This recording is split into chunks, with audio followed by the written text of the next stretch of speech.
So we've arrived at the second big assignment in our course, the synthesis paper. And a lot of students are like, what's a synthesis? I've never written a synthesis. You probably have. If you've ever written anything where you had to go and find some information and put it together to create a paper, maybe they called it a research paper, then you have written a sort of synthesis. You can see here we've got, if you're watching this on YouTube, I'll describe this for the people just listening to the podcast. I've got an image of a bunch of people holding puzzle pieces. And when we put all these puzzle pieces together, then it's going to create a picture, right? That's what happens when we put a puzzle together. And a synthesis is a lot like that. It's a lot like putting the puzzle pieces together, except that you don't have a picture. You don't have a box to tell you how these pieces fit together. And ultimately, the pieces are malleable. You're going to be able to shift and change them and move them around in ways that will allow you to align them in ways that aren't exactly like a puzzle. But, the metaphor seemed all right. The noun synthesis means the combination of ideas. That's like just right there, the combination of ideas to form a theory or system. Okay, so you're bringing ideas together in a synthesis to form some concept, a theory or a system. Synonyms for this are combination, union, blend, mixture, compound. Okay, so when you think about that in terms of writing a synthesis, you're going to combine something. You are going to unify something. You are going to blend some stuff. You're going to mix some things together, and you're going to get, as the first part of that definition says, the combination of ideas to form a theory. You're going to come up with a theory. You're going to come up with some idea. There still has to be a point. Whenever we write, there has to be a point. So with the summary, you used somebody else's point. This time, you're going to be using other people's points to arrive at some sort of conclusion. The verb synthesize means to combine a number of things into a coherent whole. Let's really stress coherent whole. Just putting a bunch of stuff together isn't a synthesis. Think back to my rant about the 5-paragraph essay. Can you really call an essay where you talk about Greek government, Greek mythology, and then Greek food in 3 paragraphs a coherent whole, right? Is there an argument there? Does it have a point? Is it going somewhere? Do we have a theory? And the quotation here, pupils should synthesize the data they have gathered. Okay, and we talk about synthesizing data in other disciplines. I don't think people talk about synthesizing data a lot in English, but we do synthesize information. Whenever we pull together a bunch of ideas, we synthesize information. We synthesize information all the time. So this is something you've done before. It's just that I find so often students can think and argue and write really, really well when they're relaxed. And then they get super tense about an assignment because they don't understand what it's asking them to do. So the first thing you need to do is you need to analyze your assignment. This is, again, coming out of Will Hoyt. This is Stephen W. Will Hoyt's Writing from Readings. Wonderful book, now out of print, at least the second edition that I used. Analyze the assignment. This is good advice for the rest of your time in university. Don't come in thinking that every paper looks like every other paper. You have to take a look at the description for the assignment in your course outline.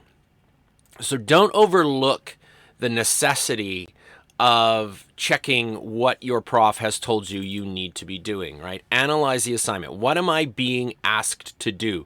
This goes hand in hand with the old, take the time to read the question when you're doing an exam.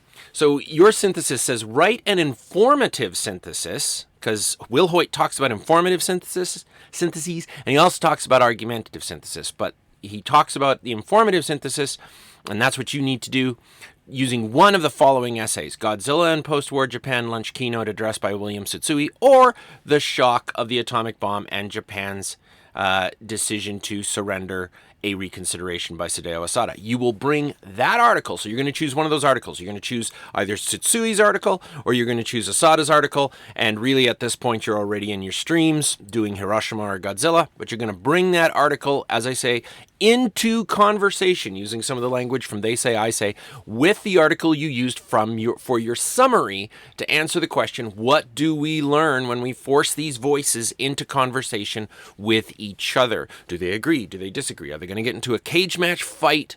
Or are they going to sit down over drinks and go, yeah?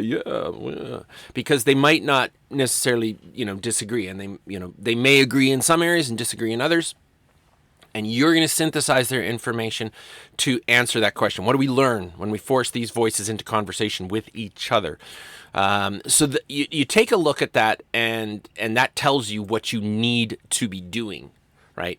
So, and again, students overthink this. They're like, well, what kind of formatting do you want? And all this sort of stuff. You have to analyze the assignment just to know what you're doing in the first place. So take that time to read over the description for the assignment before you begin engaging in it. Determine whether you are being asked, in this particular case, to write an informative or argumentative synthesis. You're being asked to write an informative one.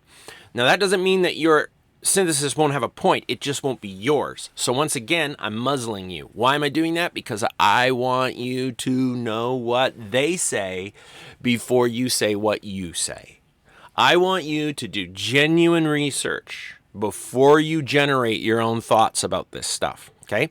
So it's still quiet time for you, but you are going to have to bring these voices together in a way that will ultimately reveal some of your bias, because the conclusion that you arrive at may show the direction that you're heading with the final paper. Remember, we're writing a research paper in slow motion this semester. So this is slow motion move number 2. And just so that we're absolutely 100% clear, you can use as much or as little of your summary in your synthesis. You pretty much begin writing this paper by dumping or just resaving your summary as your synthesis, and then starting from there as your initial draft. Determine the number and types of readings you are expected to use. 2. But you might do a synthesis, because again, a synthesis is really another way of saying research paper. Ultimately, that is what we're saying when we're asking you to do a synthesis. Why did I call it a synthesis if it's actually a research paper? Because I wanted to distinguish it from the final paper. But I also wanted to make sure that you understood that in most research papers, we're looking for you to have a conclusion that you've arrived at. Whereas here, the conclusion is dictated to some degree by the information that you're piecing together.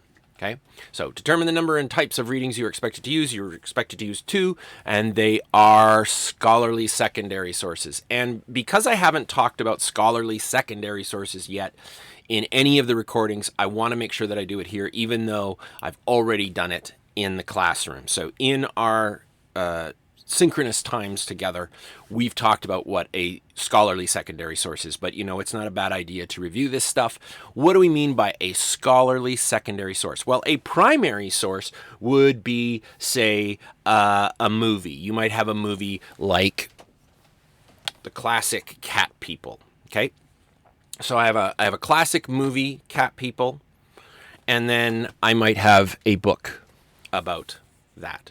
Okay, this is the primary source. The movie is the primary source. That is the primary object of our research, of our research and interrogation. The secondary source, this book that was written by Kim Newman about the movie Cat People, is the secondary source. Okay, it is secondary because it's not the thing itself. So in history, when you think about primary sources, you're talking about actual historical artifacts, letters that were written by people, grocery lists as they dug up in, the little clay tablets in a junk field out in an archaeological dig, actual objects, texts, artifacts from that historical period. That's primary research. Secondary research is like every documentary you've ever seen on the History Channel, but that's not scholarly. A documentary on the History Channel or on Netflix, that's not scholarly. So what do we mean by scholarly? Scholarly means that secondary source, that thing that is written about the primary object of investigation, has been run through a gauntlet of experts in that area. So when I publish on steampunk, for example, I have to submit my work to an editorial board that knows something about that, or some area that is adjacent to it. Because there aren't a ton of people who are experts on steampunk, and so they often have to get people who like know something that's sort of on the sidelines of steampunk, like they're experts in science fiction or they're experts in neo-Victorian literature or something like that. Steve Rifle, writing about Godzilla, likely had to get past a scholarly board, probably not of experts on giant monster movies, but on cinema in general. With William Tsutsui, it was probably he was asked to be a keynote. He was asked to give a keynote speech at an East Asian Studies conference. So his stuff wasn't so much vetted as there was a bunch of people in the room when he gave that talk, and then he presents that as a finished article. But he is the man. That's one of the things, like if you are already the expert in your field, and William Tsutsui is like the man when it comes to academic work done on Godzilla, then you potentially don't need to run that gauntlet. But most scholarly secondary sources have gone through this editorial gauntlet. And sometimes there's like two different editorial boards. There's like this one editor group that is like stage 1, and then there's stage 2, and it takes forever. And when I hand back your assignment, you get feedback from me. Imagine doing that like 4 or 5 times, and you have an idea of what most articles go through before they reach publication in the academic world. They are consequently considered better sources of information than, say, if you got the information off the World Wide Web, or if you got it from a magazine that you picked up at the grocery store, or if you watched it on the History Channel. Right. So, if you watch a documentary on Hiroshima, like the one that I assigned that was done by the BBC, that's a secondary source, but it's not a scholarly one. Why did I assign it? Because it gives you a big picture idea of what's going on with Hiroshima. And it's odd to me, like students will come to me at some point in the semester and they'll say, does Godzilla count as a secondary source? And I'm like, no, Godzilla, the movie, 1954 film, is your primary source. We've been working with nothing but secondary sources since the beginning of the semester, which is a bit different from how you'd write a research paper in other courses. He probably starts you with the primary sources rather than the secondary. But because we're doing this writing in slow motion, I have to do it in a certain order just to make sure that we can finish all of the assignments in time. So determining the number and types of readings you're expected to use. In some classes, they're not going to require you to use scholarly secondary sources. It may be that there are no scholarly secondary sources on the stuff that you're writing about, and so you consequently have to use popular sources. Maybe your object of inquiry is pop culture, and consequently, having a bunch of articles from BuzzFeed works really well. But in our case, we're working with those scholarly sources so that you can get used to reading that sort of thing, and you understand what you're going to be in for with later courses. And then again, just like we did with the summary, we're going to review and annotate the readings. Review the readings with your assignment in mind, looking for and marking information related to the topic of your paper. So this is that read, reread, and annotate. Okay? Read, reread, and annotate. Briefly summarize each reading for your synthesis. Now, when we say briefly summarize, should I be seeing, and I get this quite frequently, I'll get here's a summary of the one article, here's a summary of the other, done. No, that's not a synthesis. You haven't you haven't combined them. Remember the definition for synthesis? A combination. You need to unify this. You need to bring these things together into, as they say, puts it, conversation. So you're going to be weaving their voices together, basically. You're going to have Alperovitz and Asada having a conversation with each other is a good way of thinking about it. You could actually probably do your first draft as a screenplay where you just quotes back and forth from Asada to Alperovitz, like they're talking back and forth. They're saying, you quote Alperovitz saying one thing, and then you quote Asada saying another, or you summarize Alperovitz saying one thing, and then you summarize Asada saying another. And then you would go in and you would fill in the gaps, as it were. And then you formulate a thesis. What conclusion do you come to when you synthesize these two essays, these two articles? Do they agree with each other? Do they disagree? If they agree, do we learn anything new? If they disagree, which one of them do you think is right? You don't have to come right out and say, I think so-and-so is correct. Because the way that you synthesize the information, the way that you include it, the way that you arrange it, should lead your reader to the same conclusion that you've come to about this. Okay, so you're determining what stance you're going to assume in your essay based upon the conclusion that you've come to that's in their ideas. Determine whether you're going to use an open or closed thesis statement.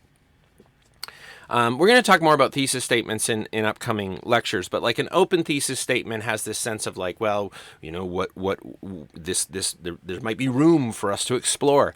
I want you to go with more of a closed thesis statement. I want you to arrive at a point, right? That's why I have this image of a camera lens, because there's this idea of focus, and we need to start equating the idea of writing a thesis with focus.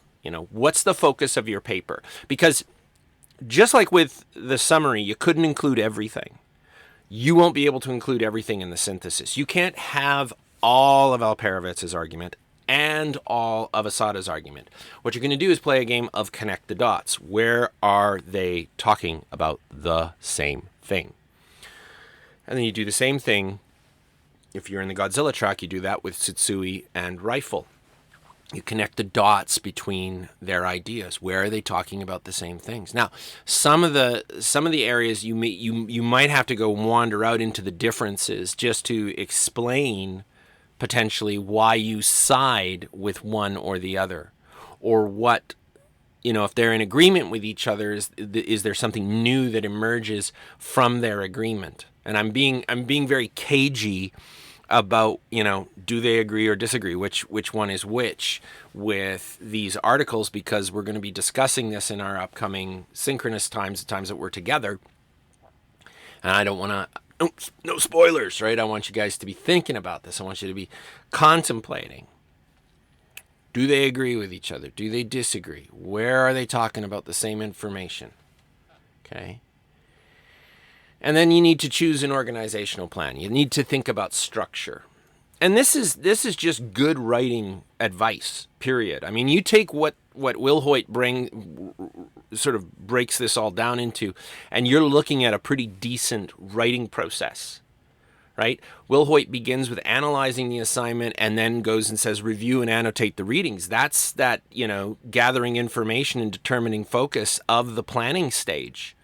Then you move on to formulating a thesis, and then you're choosing an organizational plan, which is structuring your paper. It's shaping your paper. That's the term that we would use in we will talk about this in an upcoming lecture.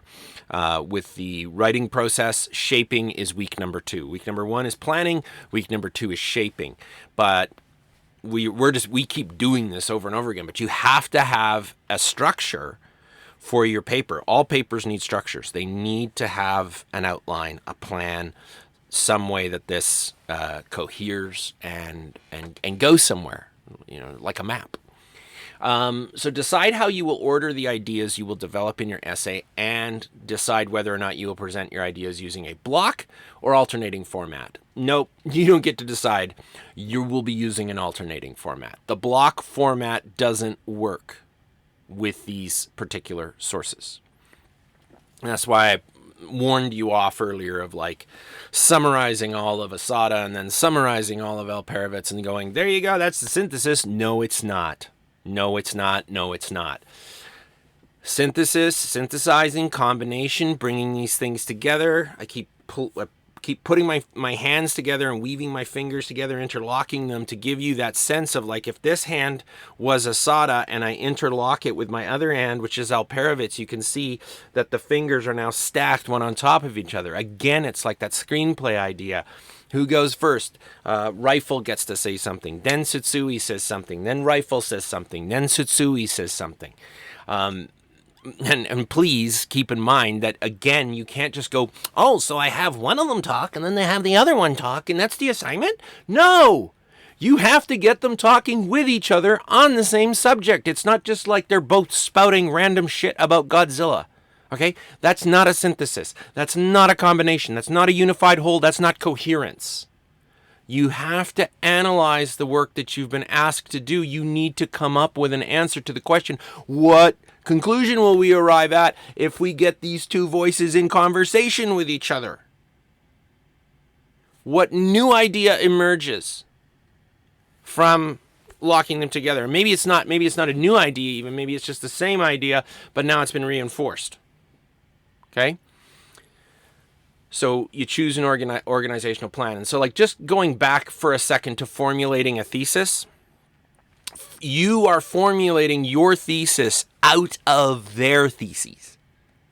Okay? You will take their thesis statements, stack them right beside each other and go, okay, now what do I learn if I put these side by side? And some of you are going to go, wait a second, they get into a fight. That's what happens. And that's where we have to take a few more steps, right? If they're arguing with each other, we have to decide which of them is more convincing, which of them has the better argument. And I must stress this, not which one do you agree with, because you don't know enough yet. Which of them has the stronger argument? You don't go just with what you want to say. That's proof texting again. Remember, we're gathering ideas to determine the focus of that research paper that's still waiting for us down the line in this course. And then you compose your rough draft, following the organization implied or stated by your thesis. In other words, if you're going to say X, you have to have an organization that supports that idea, whatever it might be. Okay?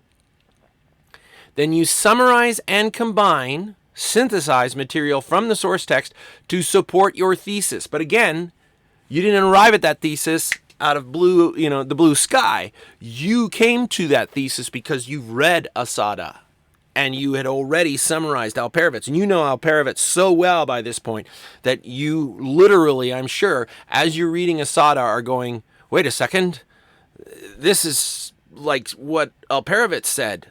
And then you're responding to what Asada is saying. Same thing for my Rifle people, my Godzilla people. You read Rifle, you summarized Rifle, and now you're bringing him into conversation with Tsutsui. And while you were reading Tsutsui, you were probably going, this sounds familiar, although there was a lot that was probably unfamiliar too.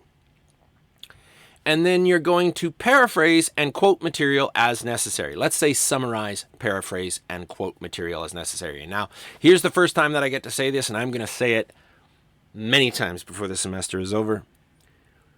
You must cite your sources whenever you summarize, paraphrase, or quote them. What do I mean by citation? It's when we put in like a footnote, or in the citation style that we're using in this class, we put a little parentheses, a little bracket, and we put in a page number.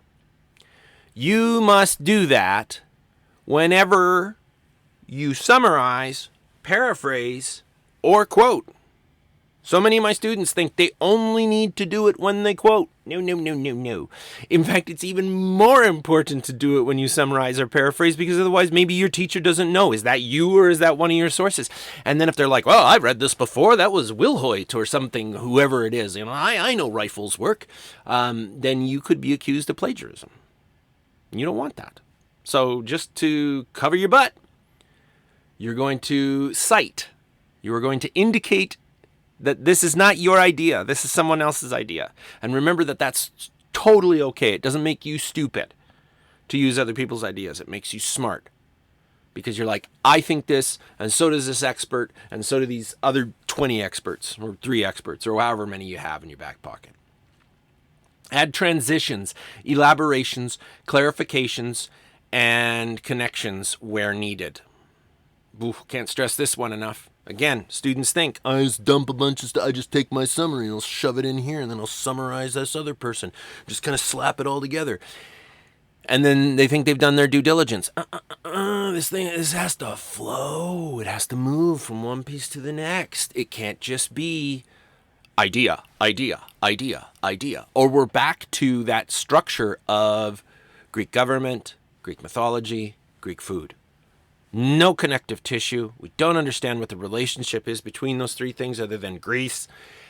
You need to make sure that you're putting in the transitions and the elaborations. Are there places where you need to clarify ideas for your reader? Something that I can't stress enough is that you should never assume that your reader knows what you know. You should always be writing as though your reader has no clue what you're talking about. And you should be explaining things for them. Now, it doesn't mean you're dumbing it down. It just means that you're ensuring that your reader can infer from context what you're saying, what you're arguing, okay? And then include a concluding paragraph. Now, you'll notice that there was nothing in there about including an introductory paragraph, but you should. You should include an introductory paragraph. Okay, so this time, we want one of those introductions like the ones that you learned how to do in high school. At least I hope, because I don't know what you learned in high school, but I hope. But we want a bona fide introduction. We don't just want in Hiroshima historians reassess, Gar Alperovitz argues that, America didn't have to drop the atomic bomb. That's the statement that, was right up there at the top. In Godzilla's Footprint, Steve Reifel argues that, Gojira is one of the greatest movies ever made. I mean, that's probably hyperbole, but he thinks it's a really awesome movie. He thinks it's a classic that, is now misunderstood because of the rest of the franchise. And you need to go beyond that. You're not just going to use that as your opener. But the reason that you did it for the summary is now you know what, Reifel's thesis is. Now you know what Alperovitz's thesis is. Remember that you need to be doing that work. Even though you're not handing in an actual summary, you should still be doing that sort of work with Asada and with Tsutsui, depending on, which stream you're working in.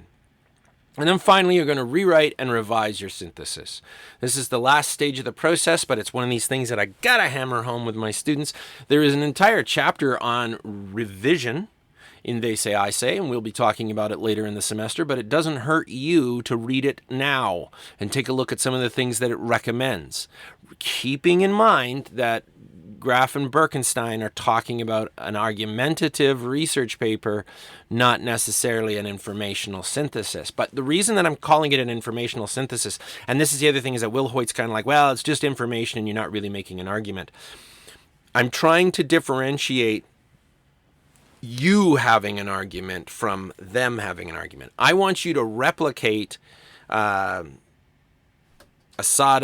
or Tsutsi's argument and bring it into conversation with Alperovitz or Reifel's argument. Okay, that is the goal. And once you've composed your rough draft, it's always important to take the time to rewrite, to revise. A lot of people are like, my first draft's amazing. That's the thing. I only do one draft. I have a lot of students who want to be poets. And they're like, I wrote this poem, and I'm like, did you ever revise it? I hate it when they ask me to take a look at their poetry because I'm like, I'm just going to hurt your feelings. Did you ever take the time to rewrite it? Did you ever take the time to revise it? No, I just, it just flowed out of me, and I just felt like the beauty of it was inherent and all this sort of thing. And I'm like, listen, Jimmy Page wrote Kashmir by Led Zeppelin in the desert while he was stoned. Apparently, this is the story that's been told. Jimmy Page, the guitarist for Led Zeppelin, writes Kashmir. Da-na-na, da-na-na, da-na-na, da-na-na, da-na-na, da-na-na, da-na-na, da-na-na, right in the desert. High. But that's not the version that you hear if you listen to Kashmir by Led Zeppelin. Oh, no. There's not just a guitar. There's a guitar, there's a bass player, there's drums, and there's strings. There's an entire string orchestra. Va-va-vamp, va-va-vamp, right? So between being high in the desert and getting into the studio, there was some rewriting and revisioning going on. And then, whoever wrote the lyrics, maybe it was Robert Plant, I don't know. Robert Plant was the singer, but he's singing some stuff in there, and that's not Jimmy Page. So there was rewriting and revising going on. I used to play in a band, and I remember being in the studio and literally revising the lyrics in the recording booth because they didn't fit the meter of the verse as well as I'd always thought. Or the producer would say, hey, well, why don't you try it like this? And there was this process of revision going on to make the work better. You want to take the time to give yourself enough space to rewrite or revise. And here's my recommendations about revising your work. Give yourself 24 hours between when you finish your rough draft and you go back to revise it. 24 hours, at least. At least. Stephen King says that he leaves a book. When he finishes it, he leaves the book for like a month or so. You don't have that kind of time. We don't have those luxuries. But Stephen King leaves his work alone. Why does he say he does that? Because then he comes back with what he says are fresh eyes. Sees it with new eyes. Because you sort of forget what you wrote. You forget how you wrote it. And when you come back to it with fresh eyes, having forgotten what you've written, you have a much better chance of seeing your errors or the things that you can improve.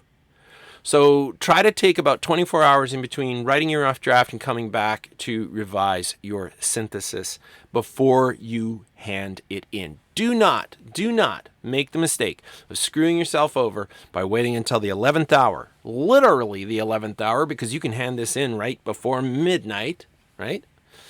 Don't wait until 11 o'clock the night that this is due to be doing your revisions. And please, please, please, listen to the feedback that I gave you for the summary and incorporate it into this. Because if I go back, because I make notes about this stuff, and you haven't done any of the things that I recommended in the last thing, it's going to go harder for you on this paper because I'm like your editor. Like if we were working for a publishing company, I'm the editor, you're the author. You hand your stuff in, I tell you, hey, these are the things you need to fix. I give it back to you, and then you fix those things. That's how that relationship works. Okay. So, on your way with the synthesis, which is really a research paper just involving two sources. But we're still holding back what we have to say until we've fully assimilated what they say.